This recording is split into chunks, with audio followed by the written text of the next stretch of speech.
Morning. Is this on? No? Oh, great.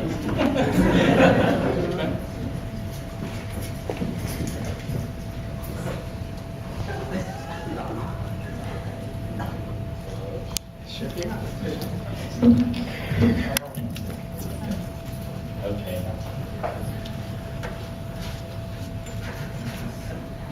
For those of you who don't know who I am, my name's George Chu, or also known as Uncle George here at church. And I'm the oldest of 5 children, and my parents are Loy and Ellen Chu. And I just want to give you a little bit of background before we start.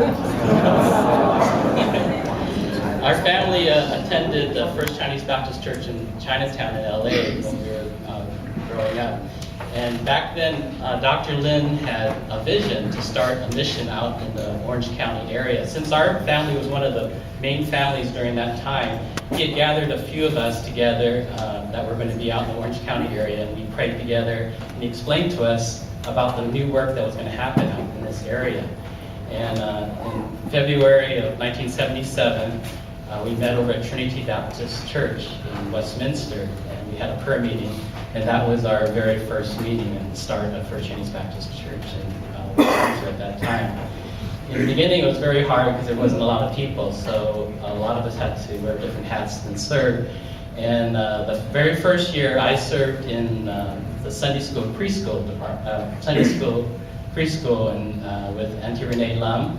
And there was only 2 students at that time. It was Timmy Lum and Cynthia Joe. And there was only 1 baby in the nursery. That was Jennifer Tam. She was inside the crib at that time. And so it was during that time that I was able to serve. And that next year, the children worship director at that time was Emily Lamb. And she asked me to serve in children worship. And I was terrified because at the time I was just a college student and I had no experience at all in serving. And the reason why she asked me is because it was only her, Lois Wong, and Lisa Yu, who's Lisa Wu now, Warren's wife. And there was only the 3 of them, but she wanted a male to lead the worship. And I was really, really scared about doing that. And but I remembered the words that my mom shared and the experience that my mom went through too. When we were back in LA, they asked her to be in charge of the vacation Bible school over there, and she felt very inadequate and scared about it. But she shared with me about what happened, because what happened was God put upon her heart the story of Moses. And when God called Moses at the burning bush, he told her that he would have to lead the children of Israel out. And he was also very scared and had a lot of doubts about it as well. But what God was really looking for was just someone who had a willing heart, someone that was going to yield to him, to trust and obey him, and then he'll take care of the rest. And after Moses put his faith in God, God was able to use him as an instrument to be able to be the one to do many great things. And I remember that from the experience with my mom and just how that she was able to overcome that. And it was because of my mom's example of trusting God and calling that helped me decide to serve in children worship. And I've been there ever since. It's going on 33 years now.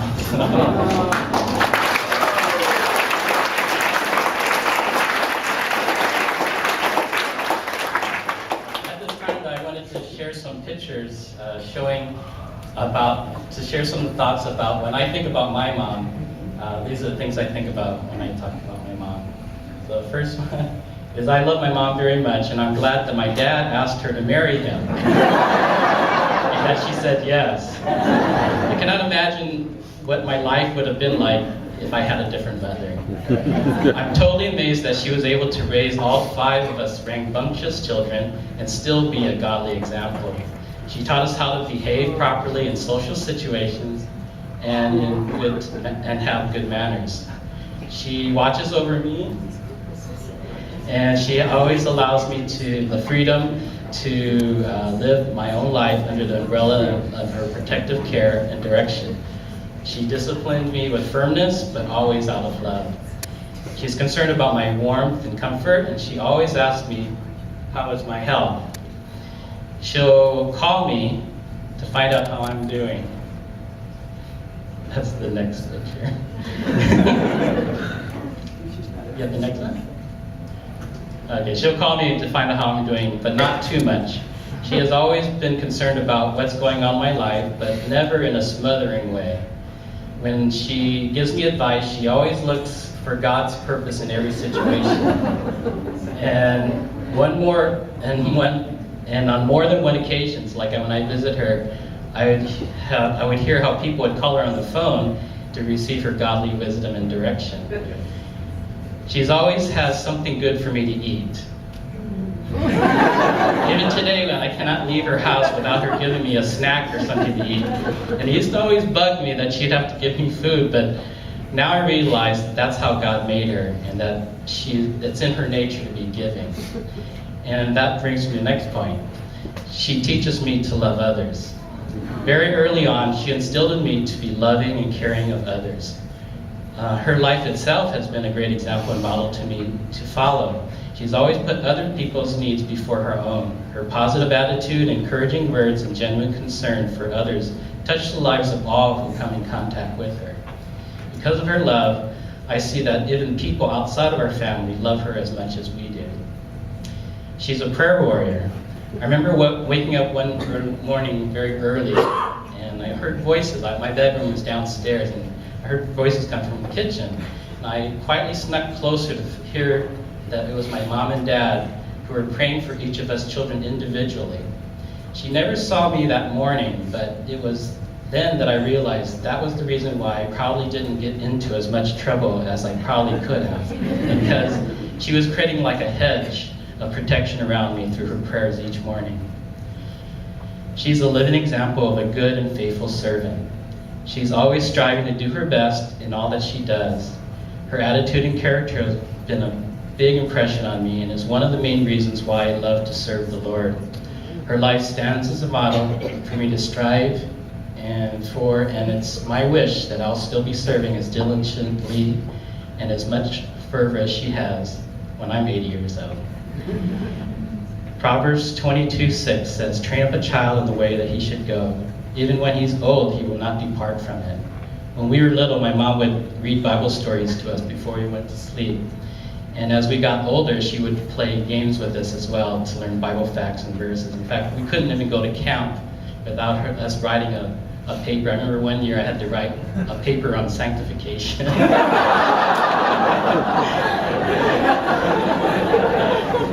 I thank the Lord for giving me a mother who has built a spiritual foundation for us and within me, and a model of godly life for me to follow.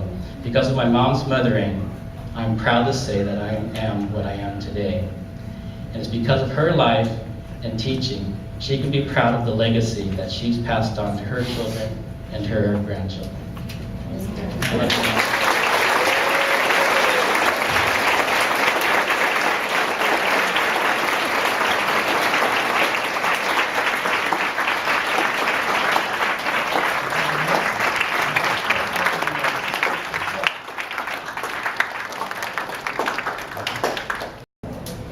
Okay, GAs,